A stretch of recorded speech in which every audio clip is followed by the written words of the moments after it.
Hello दोस्तों, कैसे आप लोग हैं। उम्मीद है कि आप अच्छे होंगे। तो आज हम लोग स्टार्ट करने वाले हैं दोस्तों, इंटीग्रेटेड लर्निंग के बारे में आज हम बात करेंगे। इंटीग्रेटेड लर्निंग जो है, इसके पहले मतलब वीडियो मैंने बनाया था, उसमें आपको मैंने एनसीएफ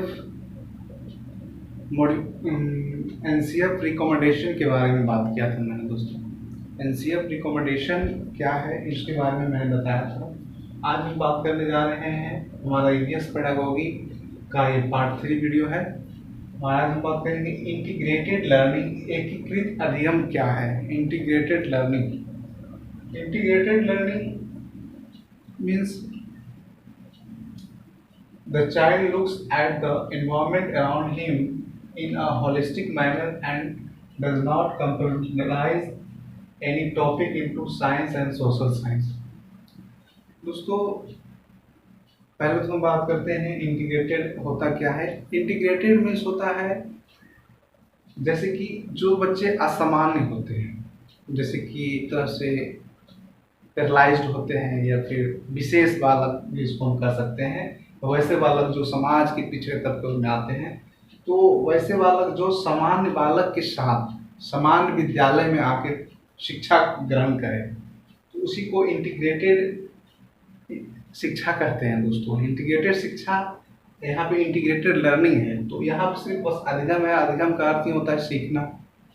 तो वैसे बच्चे जो इंटीग्रेटेड हो लर्निंग के लिए, तो लर्निंग के लिए इंटीग्रेटेड वैसे बच्चे होंगे जो विशेष बच्चे के साथ मिल और सामान्य बच्चे वैसे विद्यालय में दोनों एक साथ पढ़े, तो वैसे जगह को हम लोग इंटीग्रेटेड शिक्षा कहते हैं।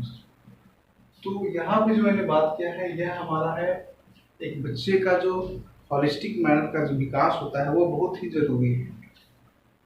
The child looks at the environment around him in a holistic manner and does not compartmentalize any topic into science and social science। बच्चे को ना तो साइंस और सोशल साइंस का एक कोई टॉपिक सिर्फ पढ़ा दे हो गया, ऐसे तो काम होने वाला।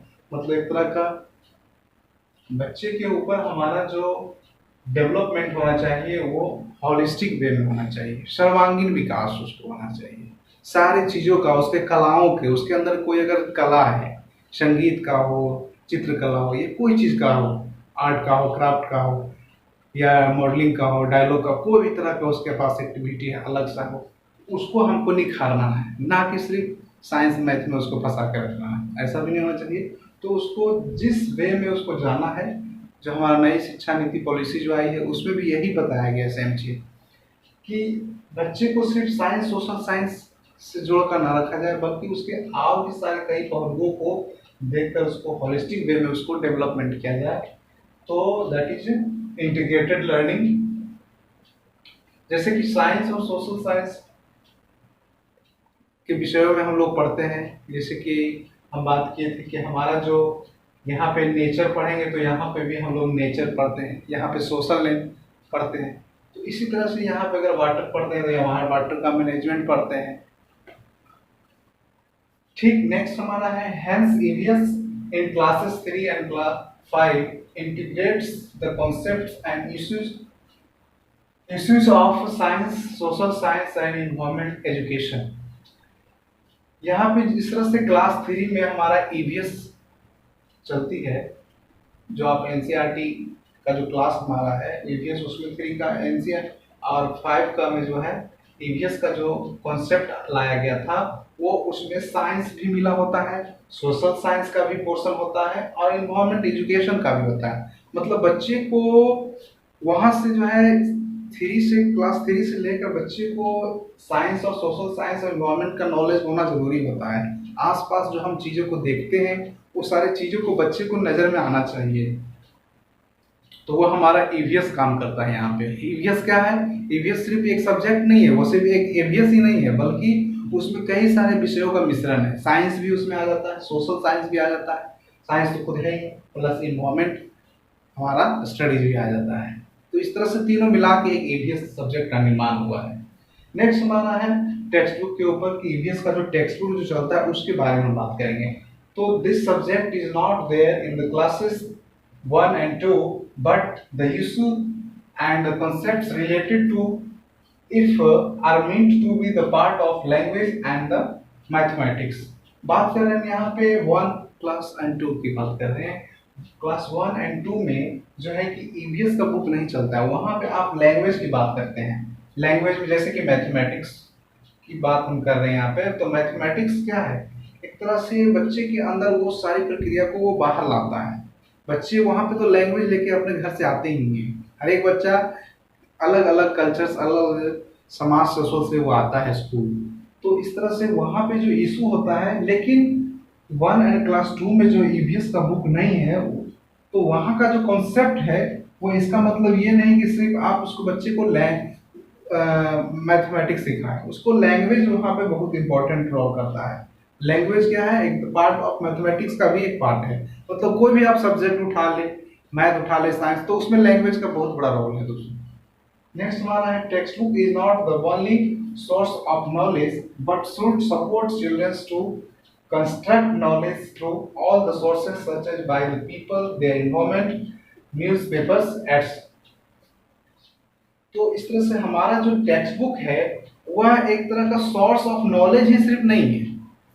जो हम टेक्स्ट बुक्स पढ़ते हैं वह एक, it is not a source of language, it is also but should not support the children to construct. यह सिर्फ बच्चे को नॉलेज ही नहीं देता है, बल्कि यह सपोर्ट करता है चिल्ड्रंस को नॉलेज को कंस्ट्रक्ट करने के लिए। एक तरह से वो कई सारे इंटीग्रेट करके वो बच्चे जो है उसको जान सके।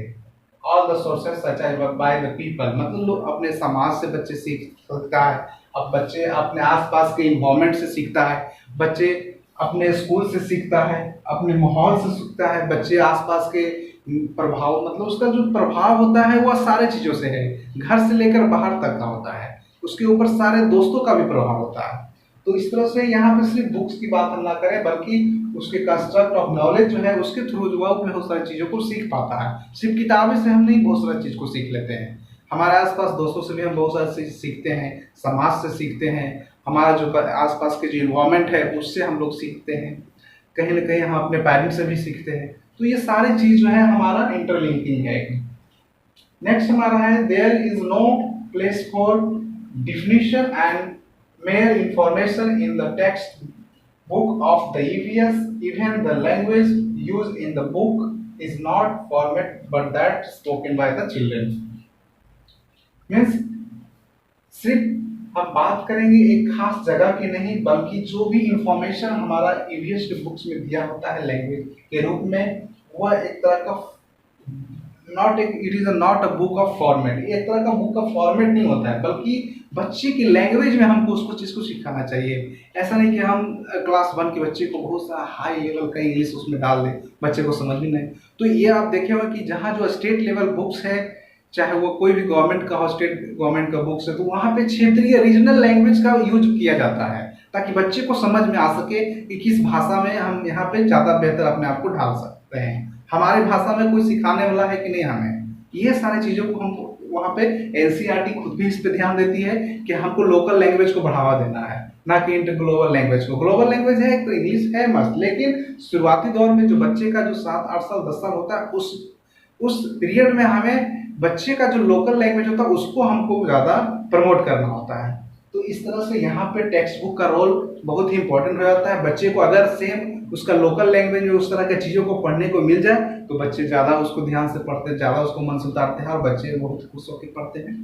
तो इस तरह से दोस्तों आज यहाँ पे हम खत्म करते हैं। इंटीग्रेटेड लर्निंग जो हमारा है यहाँ पे समाप्त होता है। हमारा जो पार्ट ऑफ ईवीएस का जो टेक्स्ट बुक था उसके ऊपर भी हमने बात किया। तो thank you friends, and I hope it will help you for CTET next 2020। तो ओके दोस्तों, thank you, like and subscribe करें।